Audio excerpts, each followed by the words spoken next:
It's Red Eye Radio. Gary McNamara and Eric Harley talk about everything from politics to social issues and news of the day. Whether you're up late or you're just starting your day, welcome to the show. From the Uniden America Studios, this is Red Eye Radio. All across America and around the world, 866-90-RED-EYE. He is Eric Harley, and I'm Gary McNamara. Welcome and good morning. Thank you for being here this morning. I'm just reading this article that came up in Fox News. The 3 likely ways Bud Light disaster might end, and only one is good news. And I just the first one is surrender to the left. Yeah. Forget the slogan "Go woke" or "Go woke, go broke." Almost every major company in the world has embraced the leftist attitudes. Call it ESG or Marx. Corporations took a sharp left turn. For the CEO or his replacement to turn right would be a huge risk. It's much easier to go along to get along. That is the path of least resistance. That's what most celebrities are, and where marketers tell them young future drinkers are as well. That fight has already escalated. The Chicago Two Bears Tavern Group, owner of 4 gay bars, criticized Budweiser for abandonment of its support of Mulvaney. Now Budweiser is facing boycotts on both sides. Bud bosses jumped smack dab into the middle of the culture wars. If they pick one side, they risk offending the other. Surrendering to the right is the second. Asking businesses to do the right thing is like asking President Joe Biden to enforce the border. Both might do what you want, but they hate you, and the only reason they might listen is out of self-interest. Oh, my God. Yeah. Well, I did see that one. Biden sending 1,500 troops to the border to make voting easier, voting registration easier. Right. Right. To help with voter registration. Right. But we've been saying this for ages. It doesn't matter if you're a corporation or an organization. If you jump in, then you should expect to go to the wire. You're not, and you're never going to be the hero. You're not going to appease, and you're never going to satisfy the activists that are saying, we want you as a part of this. You think you're being a hero, but you're not. And the moment you flinch, they're going to come after you. And it's playing out right now. Yep. You're seeing it. Says if Budweiser sides with its customers, that's all that matters. Bud Light keeps trying to placate beer drinkers without making any changes. It released 2 bogus commercials designed to bring conservative beer drinkers back to the brand. The first brought in the Clydesdales and tells of a beer rooted in the heart of America. It says the story is bigger than beer and praises generations willing to remember. Not really the corporate message they wanted to send. Bud Light execs are terrified that people will realize that this fight is indeed bigger than beer. It's a future of everything Americans believe. And yes, customers remember, and Bud Light sure doesn't want that. Wow. The second commercial was even more ridiculous. It was just a bunch of phony TV friends drinking Bud Light with the in the rain with Chicken Fried by the Zac Brown Band playing in the background. Yeah. Corporate pretend fund is seldom convincing. The commercial was so openly pandered that Budweiser had to shut off comments to the video. Yeah. So that's the thing is that, I mean, you're patronizing at that point. And it's blatant. So sooner or later, it's going to dawn on someone at Budweiser or their bosses at Anheuser-Busch that conservative beer drinkers aren't the idiots marketers think they are. Yeah. That's what I said when I saw the Zac Brown one. I said, my God, they're basically saying, a bunch of stupid hicks that drink our beer. Hey, we're from America, and we shake hands, and we, the American flag, and we... Apple pie. We... pickups and take the Chevy to the levee. We because the levee was dry. Salute the military. We love the baby Jesus. We listen. I mean, you're trying to. I mean, they're just throwing everything. What do you got? What do you got? Did you include Jesus? Make sure you include. What about the military? Don't forget the. I mean, it's so overly patronizing. It's contrived. This is what happens. And you're in a boardroom trying to unwreck your wreckage. Mm-hmm. You know, it's the Costa Concordia laying on its side, and they're looking at it going, I think it'll float. The only way to win them over is to apologize, kick the transgender insanity to the curb, and go back to normal. If you are a betting man or person, mm-hmm. And I am, that's how they wrote it, or person. And it's funny. This is a long shot bet. Budweiser would rather spend triple its ad budget to sucker its customers back than actually win them over with honesty. That's really their plan, not to address the crisis, just to bombard us with more fake friends and chicken fried BS.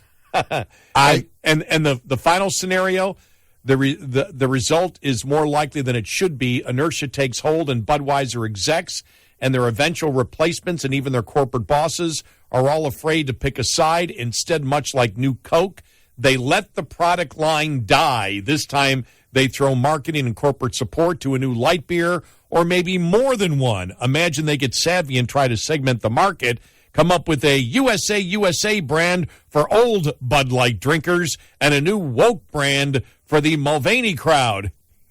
It might work, or the company might just end up ceding the light beer market to its competitors by the time they get around to taking action.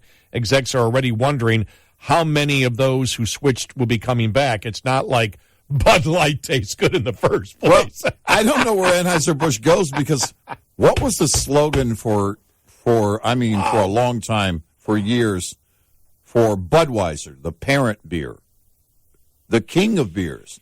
Now we're screaming, hey, we're not into kings. We're monarchy? You're bringing a monarchy into this? The king of beers. What, you expect us to bow to the... No. The fact of the matter is, I don't know how you salvage this. Because, frankly, I don't think you can make any move. I really don't. I don't know how you reverse it. I really don't know where you go with branding on this. Except to go back to the old, picture of the, or video of a cold beer, being set on the bar or on somebody's table. And you just say, I don't know, Bud Light, less filling, tastes great. I think somebody's using that, but just don't say anything. What would I do? If you ask me if they asked me to come, what do you think we should do? I would say summer's coming up. Forget about this completely. Don't try to convince anybody. Focus on the beer. You focus on summertime beer, parties, fires, campfires, sunset at night with, of course, the beer bottle. Yeah. Somewhere. What's the one? Was it Corona that had? Remember they just had sitting on the beach. The bottles just on the beach with somebody and there. You could hear the waves and the whole thing. Don't say anything. You don't need to say anything. Don't say anything. Don't say anything. Just don't get involved. You don't get involved in it. You just have and what do they show? The feet. Yeah. And so you see maybe some feet and you see the beer bottle. Yep. Well, that's all you need. You don't have to take sides. You don't have to be any particular style. You don't have to do, that was the beauty of that ad. It didn't matter. Now, if people want to be playing on the beach, yeah, that's fine. Right. Or something like that. But that's it what centers around the beer. Yes. You just make the beer the centerpiece, which is exactly what it was to begin with. You overcorrected. Right. The problem with what they were trying to do was overcorrecting, and when you overcorrect, that just looks worse. What it shows is you're not thoughtful in your approach. The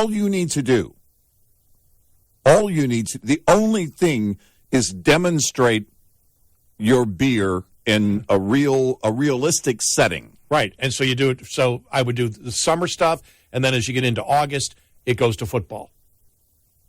Goes to outdoor football parties, and in the things at the home, at the in the parking lot, whatever. In the fall, a frat party, and they're chugging maybe not.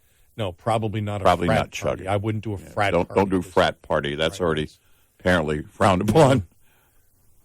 Yeah, I mean, honestly, you just put some of the best, I think, food commercials, and I have a friend who's has his own international ad agency, and we had this short conversation about the best, in my opinion, me telling him the best commercials demonstrate the product, but like the food commercials, when you show a burger that is stacked and the burger patty is just, oh my gosh, and you know, now you got to work at that because they never look like that in real life. Yeah, but when you do that, that's what gets people, you know. Okay, right now I've got to have that burger. Right now I've got to have that. You lie that way. Yeah, exactly. Well, but with beer, you don't even have to do that. No, you don't. Because there's no way to make the beer look prettier. Beer's already pretty. By the way, there's your new slogan. Bud Light, we're already pretty. We don't need Dylan Mulvaney. Oh, talking about pretty. Yeah. Because this relates to the same thing. But to show you that if you take sides, it doesn't matter how close you were to the people on the left, you will be rejected immediately, which is why you can't get involved in it. And if there's a lesson that Bud Light should teach to anybody out there who's selling a product that everybody will buy, you focus on the product and maybe the scenarios around it, but you don't have to get too specific. You don't have to get into identity politics in order to sell a beer. But Twisted Sister lead singer Dee Snider is defiant after being pulled from the main stage appearance at a San Francisco Pride Parade as organizers labeled his position against transitioning minors as transphobic. Yeah. Quote, I was not aware that the transgender community expects fealty and total agreement with all their beliefs, and any variation or deviation is considered transphobic. Well, you weren't paying attention. By the way, he's liberal. Yeah, he's a big liberal. Well, he did an appearance every year at the Pride Parade, and We're Not Going to Take It was the song that they used. Right. The LGBTQ was using We're Not Going to Take It as a song. The community turned on the 80s rock icon after he publicly backed KISS guitarist Paul Stanley's stance about transitioning minors. Paul Stanley took to social media over the weekend, calling the transitioning of minors a sad and dangerous fad. Snyder wrote back, you know what? There was a time where I felt pretty too, he said in response to Stanley's comments. Glad my parents didn't jump to any rash conclusions. Well said. Well, he's done. He's gone. It's over. You're done. You're done. Right. There is no going back now at this particular time. And you know, if he sticks with it, it's fine. And by the way, we know we've communicated with many people that have told us, hey, I'm gay and I completely disagree with the liberal transgender activist movement or the radical transgender activist movement taking over our cause. Well, maybe he and Paul Stanley can get together and form the new Whig Party.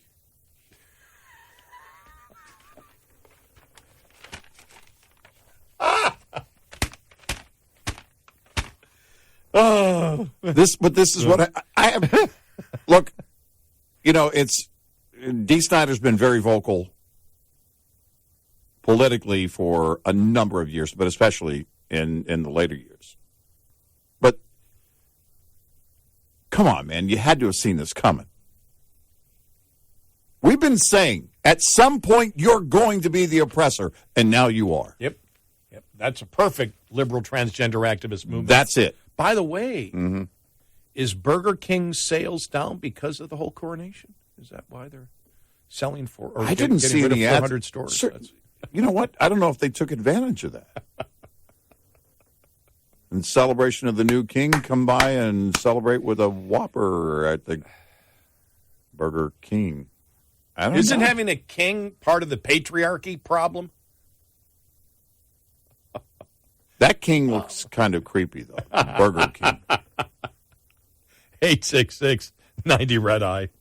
Drought coverage as spring crop progress continues in May. USDA meteorologist Brad Rippey says for corn and soybeans, most of the corn and soybean production areas that are currently located in drought are mainly west of the Mississippi River, focused across that western corn belt area, the same area that was hit by drought during the growing season last year in 2022. back-to-back years of drought appears to be the case for growing areas of crops like sorghum and cotton. As you look at winter wheat production, we've got near record low conditions, and 49% of the U.S. winter wheat production area currently in drought, up from 48% in late March, but down somewhat from last year's number at this time, 69% in drought in early May of 2022. Drought coverage is down for hay-growing states from the previous month, while U.S. cattle inventory in drought is up. I'm Rod Bain reporting for the U.S. Department of Agriculture in Washington, D.C. This report is made possible by Cenex Roadmaster XL Premium Diesel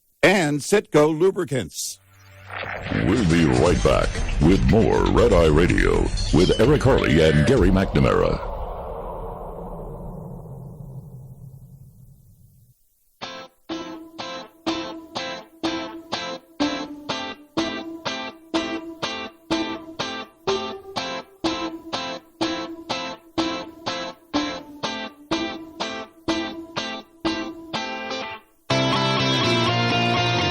It's Red Eye Radio. He is Eric Harley, and I'm Gary McNamara, 866-90 Red Eye. Going to be an interesting week. The head of the House Judiciary Committee, James Comer, tells the Department of Justice, don't indict Hunter Biden yet because of the meeting that the lawyers had. And then after Friday's MSNBC softball interview that Biden did, the scuttlebutt was that the indictment could come down this week. And Comer is saying, we have a press conference coming up Wednesday. Now, I'm guessing the press conference is going to be after they have the meeting with the FBI and the Department of Justice, that they expect to actually get that whistleblower statement, or not the whistleblower statement, but the statement that the whistleblower, the evidence that the whistleblower says exists that shows the bribery scheme of Joe Biden. If they get that and they can lay out, as you and I talked about earlier, the kind of flow chart you see when there's a big investigation going on, and they can present that to the American people. I have no idea what the Democrats are going to do. I saw Donna Brazile saying it was very sobering. She was on with George Stephanopoulos. ABC This Week. Yeah, and said very sobering that Biden's coalition is fragmented, and they have to, they've got to find a way to get out the message of their great success. I'm like, sorry, you're clueless. What you don't understand is they have communicated effectively to the American public that they're clueless. Yeah. And they've effectively communicated to the American public we're lying about all the issues. Right. Well, and your, whatever goes down on Wednesday has the potential of, and again, we don't know what it's going to be. We don't know how much of anything there might be. If the whistleblower does have evidence, we don't know how much of that there might be, what Comer is basically pointing at on Wednesday. But it has potential. Yeah, if we learn that the document does exist and what it demonstrates, there's really no way to step out in front of that. I think you've seen a clear sense of panic. I mean, Donna Brazile, I think, indicated that on this week. I think the MSNBC interview and the way that it was such a softball interview and really didn't hit the questions. And the fact that that Biden allowed a question about Hunter to begin with, when that has not been the case. In a sit-down setting, not a reporter shouting, but a sit-down setting, prearranged interview, he allowed a question about Hunter. And I don't think it's just the polling. I think it's the polling on top of what might come out this week. Yeah, no, I think you're right. By the end of this week, what will it look like? Plus, it shows they're not winning the messaging on anything. Yeah, no, the polling that's what shows the polls that. show. They're not winning. Yeah, no doubt.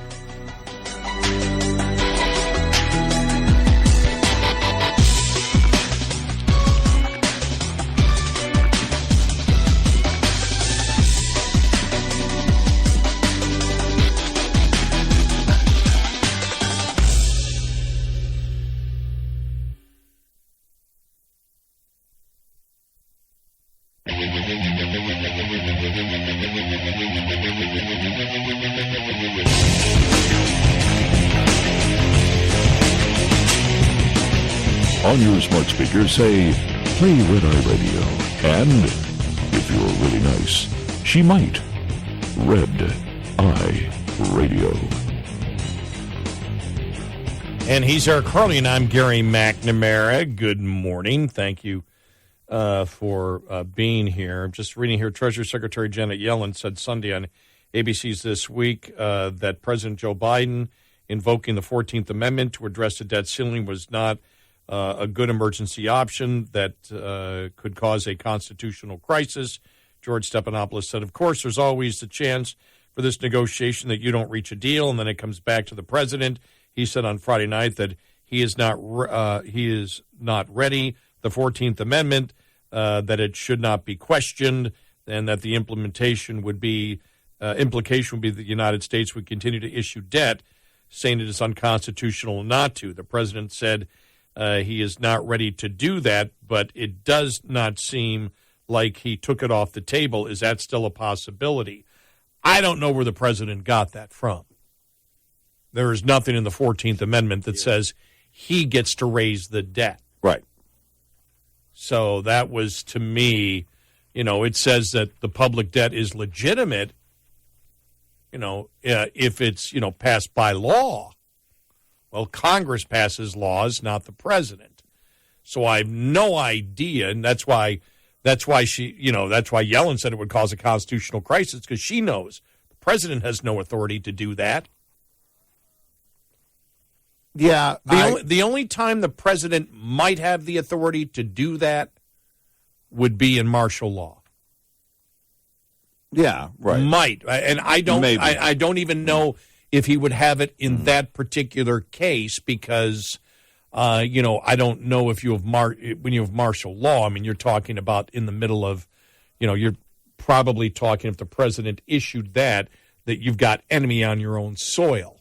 Mm-hmm. And so the issuing of debt at that point probably is not going to be some type of procedure that you're involved in.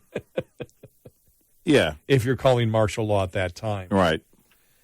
But I just have no idea, why, the president might have said that, just blurting it out and knowing that the 14th Amendment dealt with debt, that debt can be legitimate on the federal level. Mm-hmm.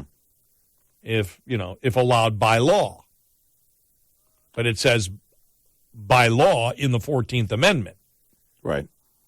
Yeah. Look, I think it's a reach, but it's also, it's right out of the Biden playbook.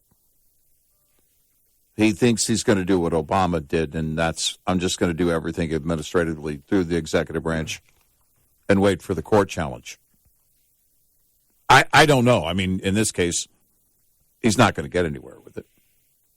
I mean, it'd be interesting, because I don't believe it's ever been done before. I'll have to check. Maybe it has in history in some manner or form, but I don't know what would even happen. I mean, does a president issue an order to increase the debt limit? And would that, I can see that immediately there'd be an injunction on that. And as soon as the injunction happens, boom, stock market crashes, everything. Right. Goes to hell, because at that point you're in that constitutional crisis. So you don't solve anything. You simply enter a constitutional crisis. I do not believe that this Supreme Court of the United States, if the constructionists would lead on this, would allow that to happen. Yeah, I don't think. Yeah, I don't know. Again, what precedent are they following, except reading and going, wait a minute, Congress issues a debt through legislation. Right. And the debt limit through legislation. You don't get to do that. So I don't see that happening. As I mentioned earlier, David Brooks, the so-called conservative on PBS, again, I don't consider him a conservative, said he believes that Biden is going to negotiate, that he has no choice. That, Republicans have this deal, and the Republicans are actually right on it, even though he thinks we shouldn't negotiate debt in a debt ceiling. I'm like, well, I don't know where that morality comes from. Whoever said that morality is the correct morality? Since when?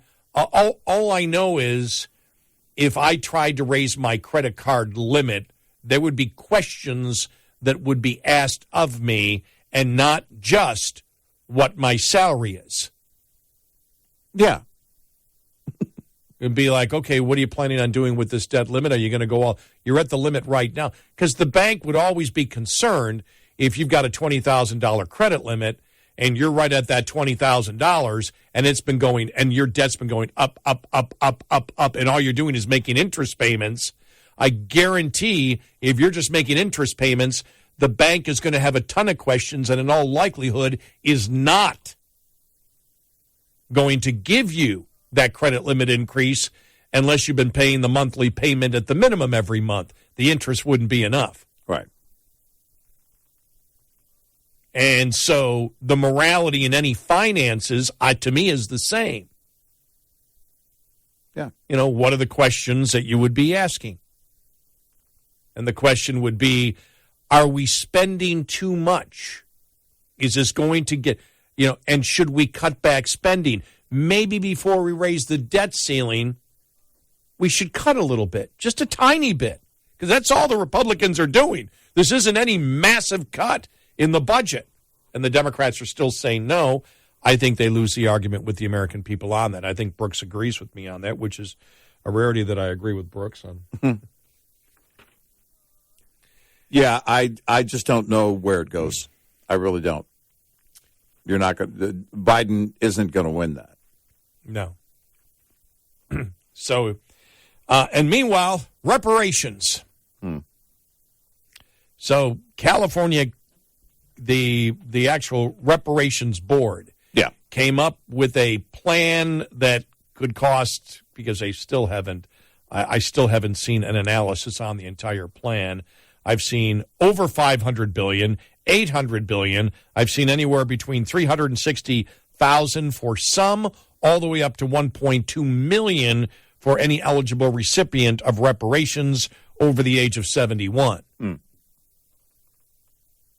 So they're still all over the place, whether it's the 360 or whether it's the 1.2 million or whether it's a combination of it all. It's going to cost close to $1 trillion. How do they do that? I mean, this is the absolute. This may turn out, Eric, to be the biggest liberal circular firing squad ever. And the people in direct line of the liberal circular firing squad will be the person who first promoted it, Gavin Newsom. Well, that's who it. would have to sign the bill. You have to own it, and you also have to get out there and campaign for what you believe it should be. But you're not going to do that without meeting a debate from your own side. Right.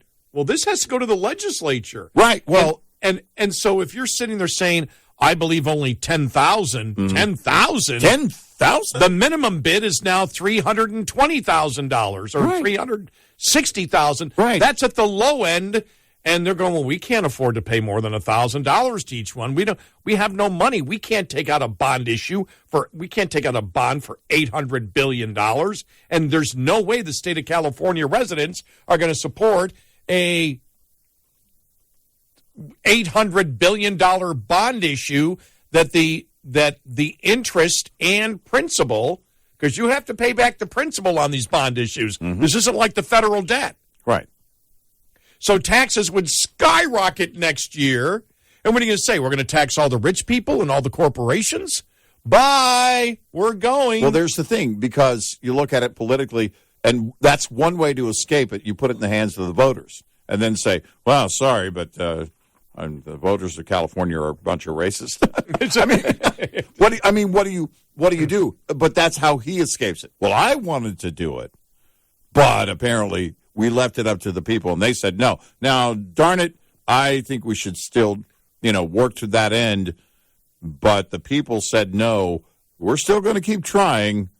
Well, we're not over. From what I know, though, it's not over. It goes to the legislature first, which means they've got to debate it and then bring it to. But the thing is on a bond issue too, they have to. You're right, because in the details of putting that up for a bond issue, all those details have to be laid before the on that proposition have to be laid before the voter. But I think a bond issue is a possibility on another end. But I know. But I'm just walking through even that possibility because that's the escapism. That's one of the escape routes for Gavin Newsom. Yeah, but the other is leaving the state. but the legislature is going to have to debate this back and forth. I know. And can you see? Well, I think only 50,000. We don't have it. You're a racist. No, you got to come up with the proposition exactly, and it's like writing the law, and then you just let the people decide on it. So it has to be in writing, whatever it's going to be, which means you have to decide what it's going to be. No, my point is I think they could do a public bond issue after this, but from what I know, it goes to the legislature who can pass a bond issue, which then would have to be signed by the governor before they ever went to the people on it. I believe through the referendum process, they could go to the people on it to do a bond issue, but from what I know first, this will go directly to the legislature who will decide how much to pay for reparations, then it will go to the governor. That's what I'm saying, is that even if they were going to send it as a referendum, it has to be decided first, how far they're going to go, what they're going to do. Well, the referendum could be totally different than the one that either way, legislature even in that setting, you can't escape it because it has to be decided how much it's going to be, which requires a debate about it. And then the hilarity of it all is that this is a perfect example of liberals promoting something that is impossible, and the more that it's impossible, the more moral you are. Yeah. You know, the more that you virtue signal. Mm-hmm. And so it started at like 230,000, right? Or 230,000, something like that. Yeah. Then it went up to 360,000. Then it went up to like 1.2 million. Then it went up to because San Francisco was at 5. So the activists for California were promoting 7.6. Yeah. And the other night, the activists promoted $200 million per eligible eligible recipient. 200 million each. Well, we did a little bit of figuring here and did 1.8 million possible recipients of that. It would turn out to be $360 trillion. The current annual budget of the state of California is $300 billion. So if you doubled it with the budget in California to $300 billion more, take inflation out of it and interest payments out of it, you would be paying that to pay the $360 trillion in California, 1,200 years. Well, these people are that insane. Won't take long. They're absolutely insane. Well, politically, they're insane for thinking you start this and then all of a sudden that the activists aren't going to jump in and finish it for you. Think about that. If you start that conversation as a sitting governor of California, where did you think this was going to go? And by the way, 200 million, you're a racist. It should be $1 billion. That's what we do. Hey, listen, we can go as high as, and $1 billion? No. Multiple billions. Yes. And also, Bernie Sanders wants to talk to you about that. Yeah. And it's right, Bernie Sanders is right. Wait a minute, we can't have billionaires. Because California is going to give it to you, but Bernie Sanders is going to take it away. Yeah, but Bernie has an exception to the rule. If the government makes you a billionaire, that's okay. Boy, the currency really won't be worth much, will it? Probably won't. Giving away that kind of free money. 866-90 Red Eye. Coming up, more with Gary McNamara and Eric Harley. It's Red Eye Radio.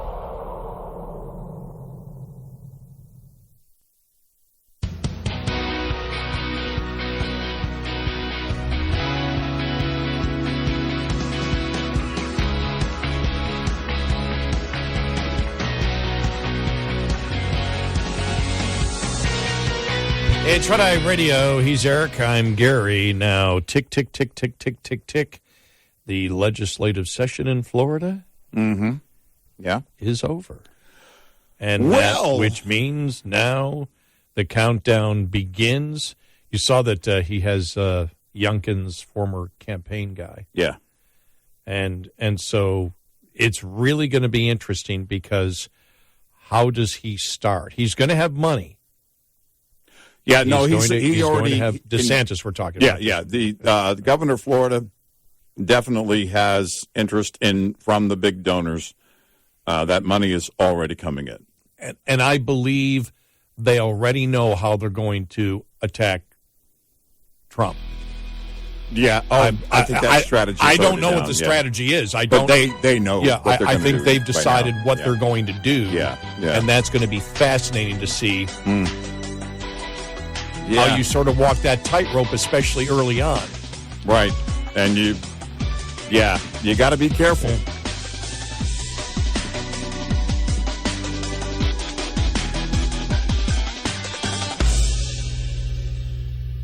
This is Red Eye Radio on Westwood One.